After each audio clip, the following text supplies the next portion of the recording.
Future English reading में आपका स्वागत है।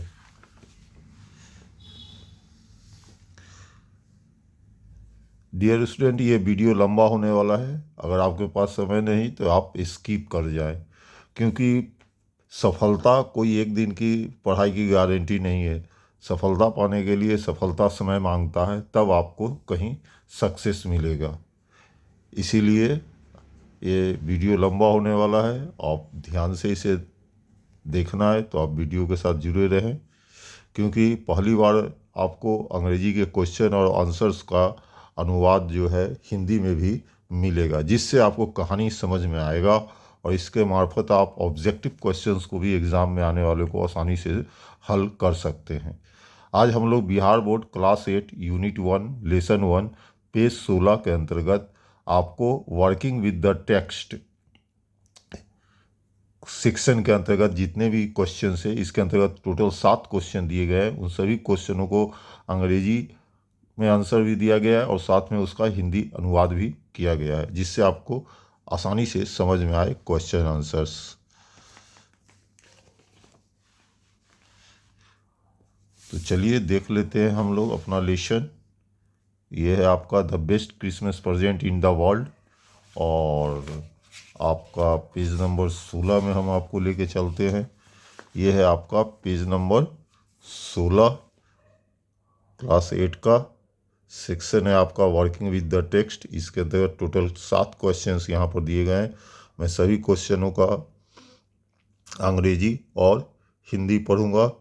हो सके बहुत ज़्यादा वीडियो लंबा हो तो इसके लिए मैं आपको कुछ अंग्रेजी के प्रश्नों एवं उत्तरों का हिंदी रीडिंग ना करूं, केवल उसका लिखा हुआ दिखा दूं।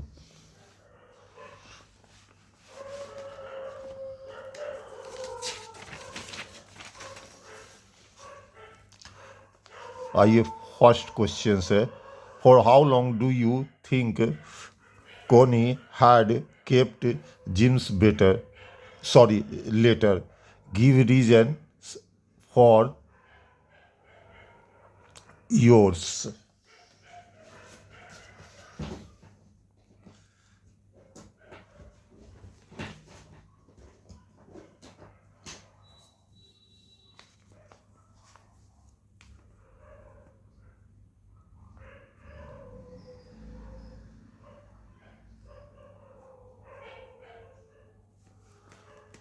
Coney kept the letter for several decades, likely from the end of World War First। यहाँ पर आई लिखा गया है।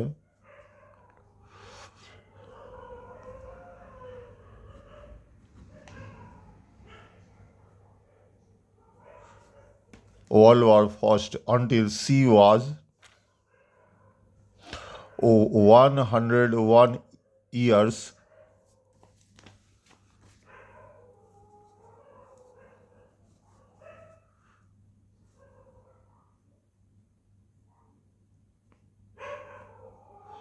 101 years old. We know this because the letter was dated December 26, 1940, and the narrator found it in a junk shop। SOP यहाँ पर लिखा हुआ है, shop much letter after Coney's house and burned, BURNED, burned down, and she had moved to a nursing home। पहला question answer हो गया। अब इसका हिंदी यहाँ पर लिखा हुआ है, सो मैं पढ़ दे रहा हूँ। आपको क्यों लगता है या लगती है कि कॉनी ने जिम का पत्र कितने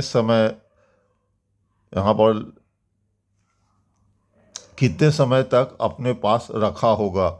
अपने उत्तर के लिए कारण बताइए। कॉनी ने उस पत्र को कई दशकों तक संभाल कर रखा, संभवतः प्रथम विश्व युद्ध की समाप्ति से लेकर 101 वर्षों की आयु तक। हमें यह इसलिए पता है क्योंकि पत्र पर 26 दिसंबर 1914 की तारीख अंकित थी और कथाकार को यह कथाकार को वह पत्र बहुत बाद में एक कबाड़ की दुकान में मिला, जब कौनी का घर जल चुका था और वह एक नर्सिंग में स्थानांतरित हो चुकी थी।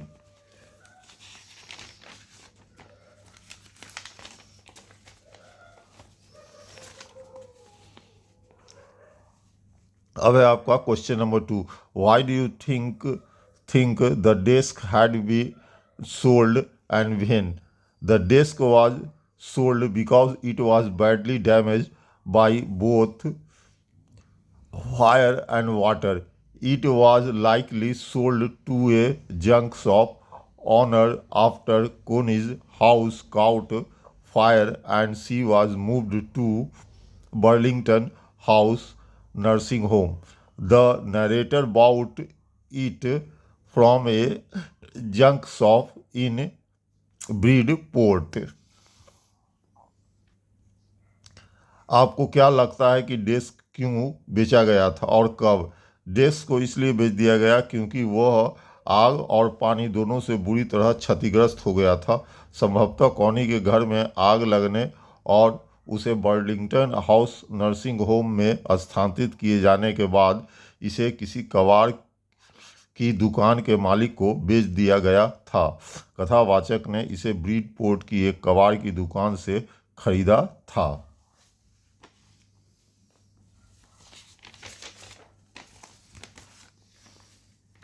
अब आइए question number 3।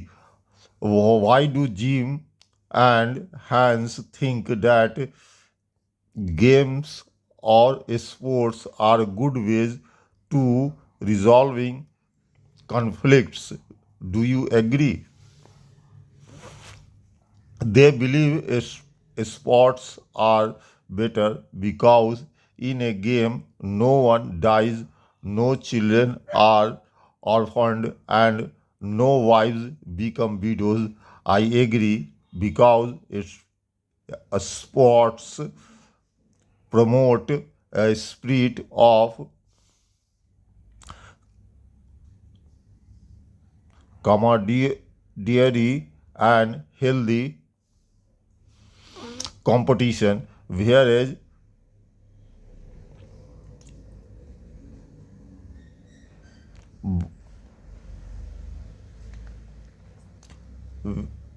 war only brings grief and destruction to families on both sides.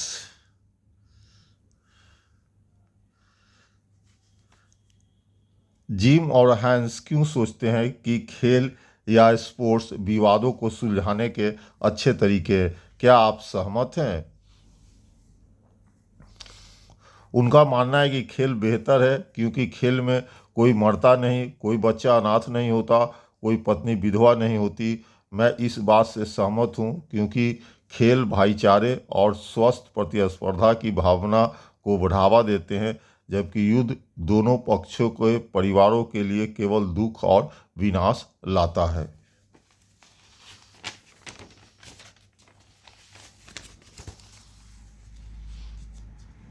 अब है आपका question number 4। Do you think the soldiers of the two armies are like each other और different from each other? Find evidence from the story to support your answer. The soldiers are very much a little. Despite being on opposite sides, they share the same human desires for peace and family. Evidence. They celebrate Christmas together, share food, and both sides long for the war to end so they can go home. Hans, Wolf, and Jim even find common ground talking about books like for from the madding crowd. Dear student, यहाँ पर जो bracket में लिखा हुआ है उसे आप नहीं भी लिख सकते हैं तो एग्ज़ाम में चलेगा। बेहतर रहेगा कि आप ब्रैकेट में जो लिखे हुए वर्ड्स हैं उसे ना लिखें। अब आइए इसी का हिंदी पढ़ देता हूँ। क्या आपको लगता है कि दोनों सेनाओं के सैनिक एक दूसरे के समान हैं या एक दूसरे से भिन्न हैं? अपने उत्तर के समर्थन में कहानी में प्रमाण ढूंढिए। ये सैनिक काफ़ी हद तक एक जैसे हैं। विपरीत पक्षों में होने के बावजूद वे शांति और परिवार के लिए समान मानवीय इच्छाओं को साझा करते हैं।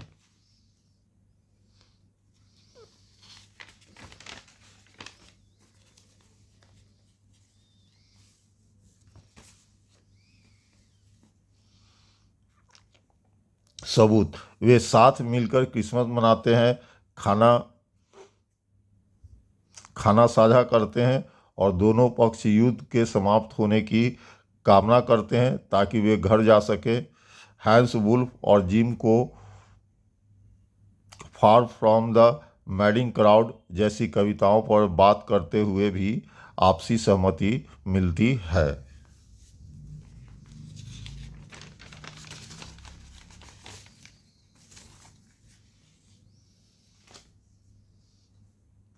अब आइए question number 5। Mention the various ways in which the British and German soldiers become friends and find things in common eight Christmas. Sharing food and drink: they shared German schnapps, British rum,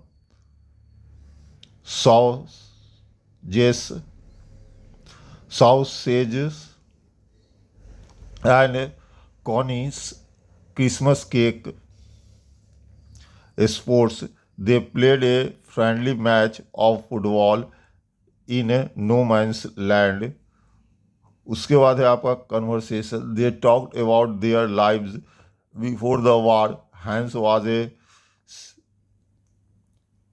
cellist and Jim was a school teacher. उसके बाद mutual wishes: both side expressed a desire for the war to end and for peace to return.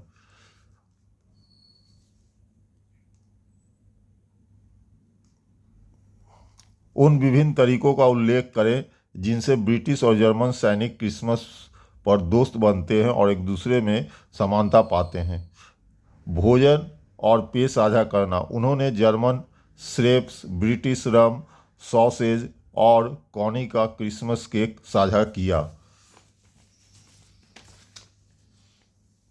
खेल: उन्होंने युद्ध no man's land में football का एक दोस्ताना match खेला. बातचीत: उन्होंने युद्ध से पहले के अपने जीवन के बारे में बात की. हैंस एक ईएलिस्ट थे और जिम एक स्कूल शिक्षक थे. उसके बाद आपसी इच्छाएं: दोनों पक्षों ने युद्ध की समाप्ति और शांति की वापसी की इच्छा व्यक्त की.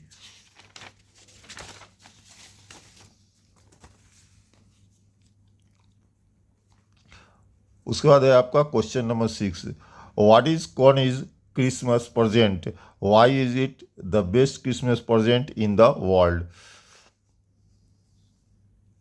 कौन is Christmas present in the return of her husband gym.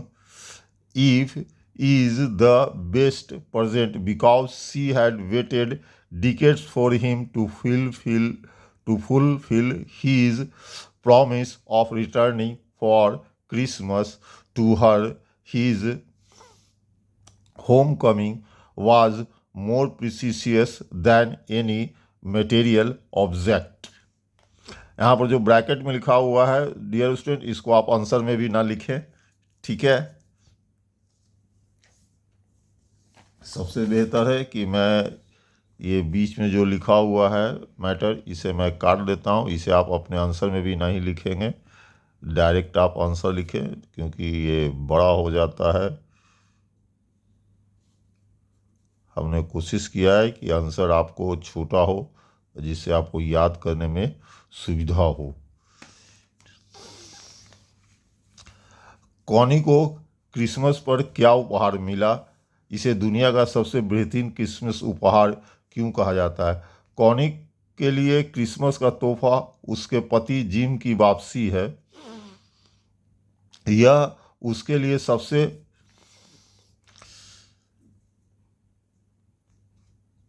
अच्छा तोहफा है क्योंकि उसने दशकों तक उसके क्रिसमस पर लौटने के वादे को पूरा करने का इंतजार किया था।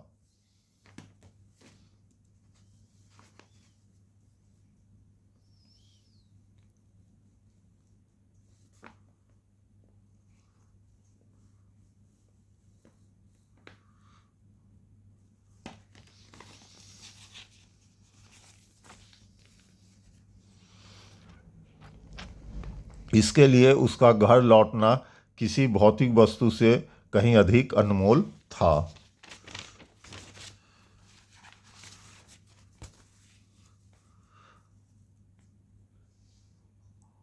अब आइए क्वेश्चन नंबर 7।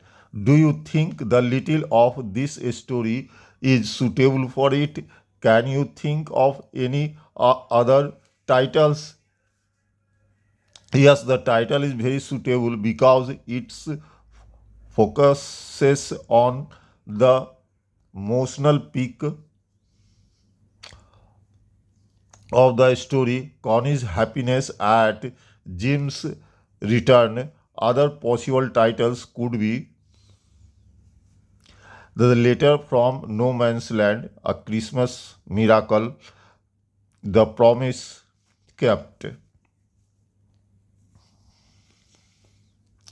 क्या आपको लगता है कि इस कहानी का शीर्षक इसके लिए उपयुक्त है? क्या आप कोई अन्य शीर्षक सुझा सकते हैं? जी हाँ, शीर्षक बहुत उपयुक्त है क्योंकि यह कहानी के भावनात्मक चरम बिंदु पर केंद्रित है। जिम की वापसी पर कॉनी की खुशी। अन्य संभावित शीर्षक ये हो सकते हैं: नो मैंस लैंड से पत्र, एक क्रिसमस चमत्कार, वादा निभाया। इसी के साथ working with the text class 8 का समाप्त हुआ। अगर आपको वीडियो अच्छा लगा तो लाइक और सब्सक्राइब करें और ऐसे वीडियो देखने के लिए हमारे चैनल को सब्सक्राइब करें और हमसे जुड़े रहें। बहुत बहुत धन्यवाद।